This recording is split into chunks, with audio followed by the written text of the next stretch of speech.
Hey guys, what's up? This is Tridib and you're watching a brand new episode of Learn with Tridib. In this particular episode, we are talking about usability heuristics, which was coined by the Norman Group. And in this particular usability heuristic video, we are going to talk about the 10 usability heuristics applied to complex applications. I'm Tridib and I'm the founder and CEO of Chlorosynth. I'm also the owner of the YouTube channel Learn with Tridib, that is the channel that you are subscribed. So I am a certified UX expert, a professional design thinking practitioner, visual thinker, and storyteller. I'm a YouTuber, as I've told earlier. I'm an Instagram influencer as well. So let's deep dive and see what usability heuristics is all about.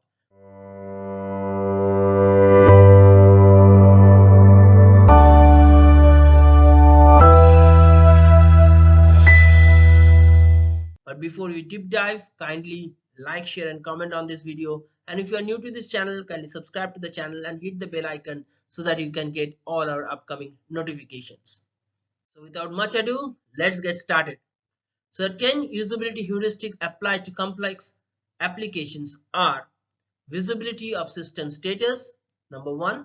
Number 2, match between system and the real world. Number 3, user control and freedom. Number 4, consistency and standards. Number 5, error prevention. Number 6, recognition rather than recall. Number 7, flexibility and efficiency of use.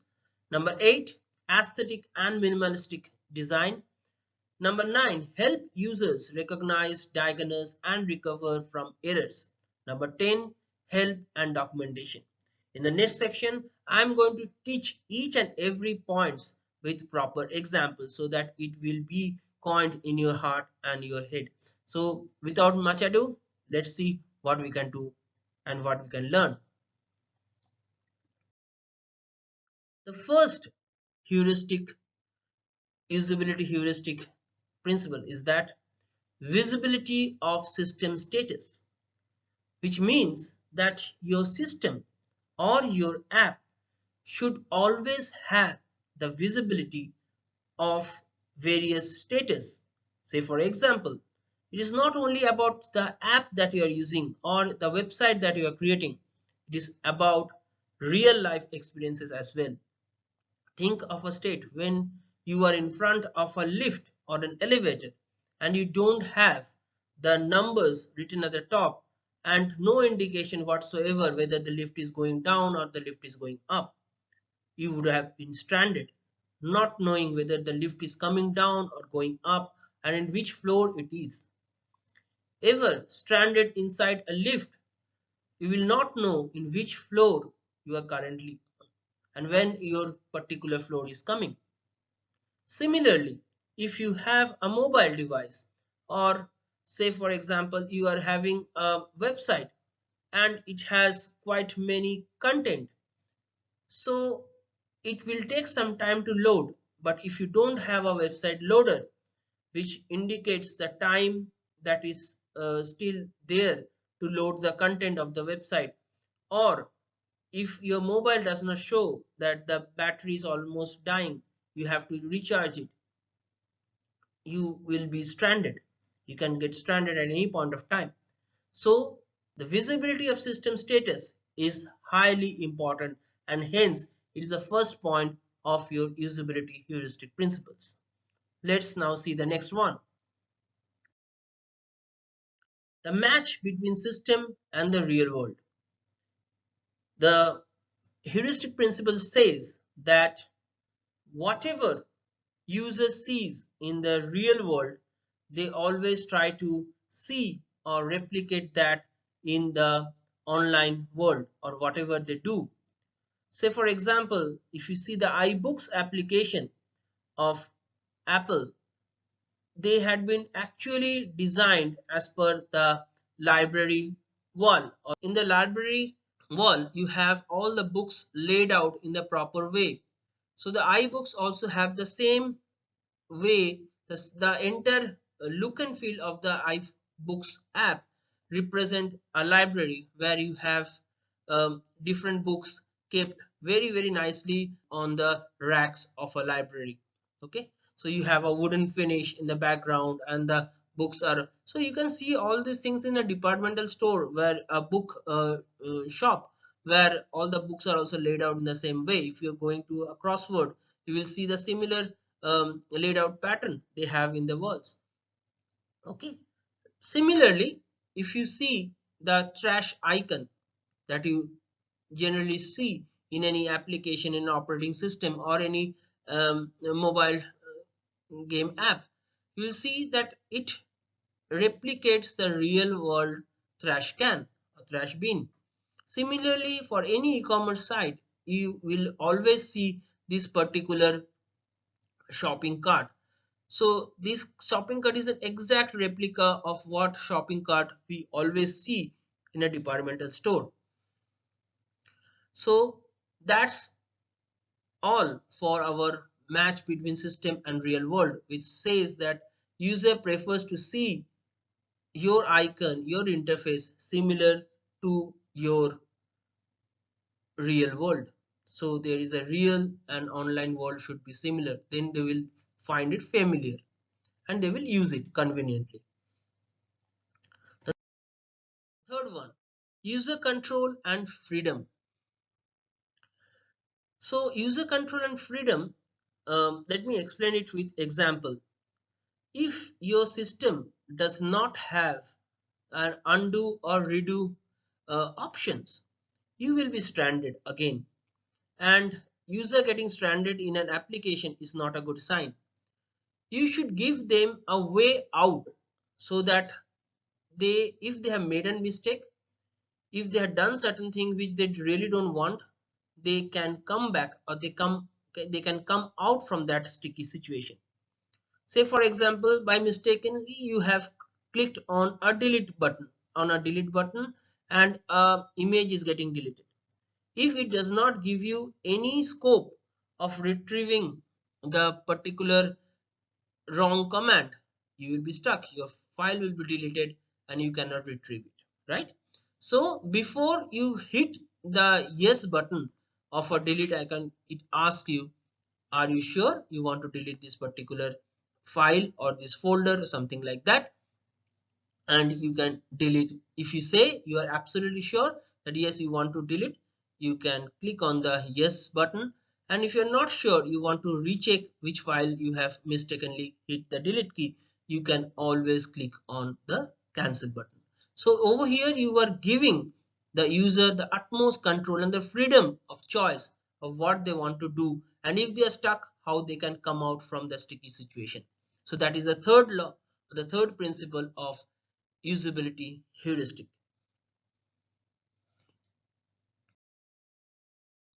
The fourth point, the fourth principle of um, usability heuristic is consistency and standards. I have actually explained consistency and standards when I was doing the graphic design videos for you. You can check in my uh, YouTube channel and you can check the graphic design uh, principles I have already shared. In that also, consistency and standards are very important. If you see the Google entire consistency, even if they are the old logo system and the new logo system, if you see, they have maintained a very nice consistency. So if you see, the colors are not changed, all the color families are maintained over here. The You can see very clearly that they are part of one single family. So that's the consistency level. On the other hand, if you see, there is a material designs or any sort of design standards, you see all the standards have been made before you actually jump into a UI design. So how the buttons will look, how the primary buttons will look, they're all filled colors, how the secondary buttons looks with the bordered colors and all these things. Okay, so one is dark background, lighter color in the primary buttons, the secondary buttons the white background and dark text. So all the standards are first created and then we jump into the actual UI design. Okay, The fifth one is error prevention. Errors are good. Believe me, errors are good. If you get errors in the very first level of your testing, it is good to have, because it will nullify any sort of hidden errors which might crop up at the very last moment of your development cycle. So error preventions are very good. If users are coming into a situation where they are seeing errors, that is good, but at the same time you have to prevent the error. How you can prevent the error? Say for example, if you wants to reset a password, if you have forgotten your password, how you will reset a password? Or are you going to secure your account? You want to see that if somebody else is trying to retrieve your particular password, so you can secure your account. Similarly, for various other various other system, where they ask you currently whether you are sure to do the particular work, you are sure to do this thing, you are sure to that do that thing, because it asks you, it actually stops you before, or you might lose your data, or a particular event or something or the other. Okay, let's now go to the next um, heuristic principles. Recognition rather than recall. So many people get confused between recognition rather than recall. Okay, recognition is very simple. When you see something and you immediately recognize, you immediately come to know what you have done, because of which you have got a particular result. Say for example, the first screen, if you see, it is from a user interface of a flight booking uh, company, a flight booking website. And if you see, I have actually used some filters in the previous screen, and those filters are also mentioned in the particular screen. So we know that I had applied for a 3rd April ticket from Bombay to Kolkata, and one adult, and I know that this was a filter that I have set. So you know exactly based on that filter parameter you are seeing these particular results. On the other way, you can see when there are a lot of choices to be made, and if you distinguish them with colors, you can easily recognize that these colors were your chosen options. On the other hand, recall actually um, needs you to use your brain. You have to memorize something, you have to think on the past and try to gather that whether you can memorize a particular thing from the history or from the past experience. Okay, recognition is always better than recall, because over here you see something, you immediately know that this is particular. Say for example, a trash icon, you know very well that you have to drag the unwanted stuff from your interface to this particular trash can. It acts as a dustbin or a bin. Similarly, copy paste, they tells you very clearly that copy is to copy some particular thing, and paste, you have to, whatever you have copied, you have to paste it. So the icons immediately give you a recognition. Okay, that these are the stuff that you have to do, these are the choices that you have. But if you have to do something by memorizing but bringing things from the past, then it is recall. Okay, flexibility and efficiency of use. This particular heuristic principle states that the system should be such that it should aid the novice um user, but at the same time it should make the performance of the advanced users better.